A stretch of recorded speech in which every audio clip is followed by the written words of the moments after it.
everyone, it's Dr. Jen and welcome back to 60 Second Psychology, where I explain a theory, concept, or psychological phenomenon in just 60 seconds. Just a little warning, I may go over 60 seconds this week. Recently, there seems to be a new episode of Outrage erupting in the public sphere every week. Your social media feed may be filled with posts expressing moral outrage on a variety of headlines, topics, and scandals. Many of these views may be justified, and to be clear, I'm not passing any judgment on anyone's values or perspectives. But without further ado, today's topic is moral outrage. You might have a sense that we're locked in a state of perpetual outrage. Yale psychologist Molly Crockett defines moral outrage as the anger and disgust that accompanies a perceived moral violation. Crockett noted that moral outrage has been an important evolutionary tool for humans, acting to create a sense of social cohesion. However, recent studies have shown that moral outrage in social media may be driving increased polarization, and that it is highly addictive. Here's why. Research demonstrated that expressing outrage alleviates guilt and buffers threats against one's moral identity.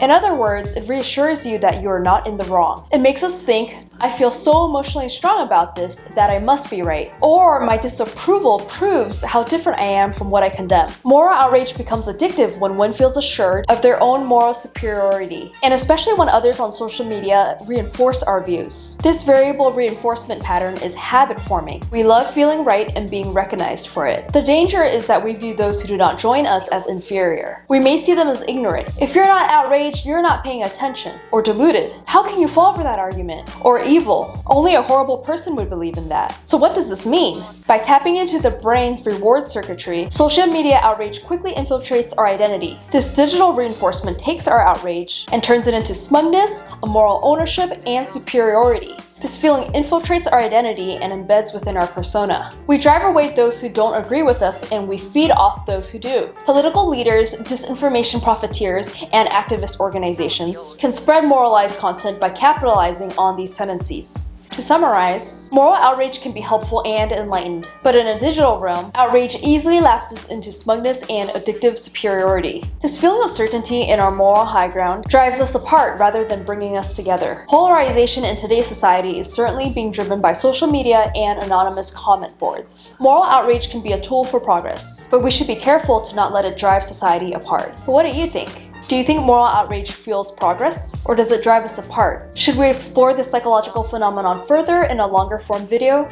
Let me know in the comments below. If you like this video, please hit the thumbs up button for me and hit the subscribe button, and I will see you in the next one. Bye.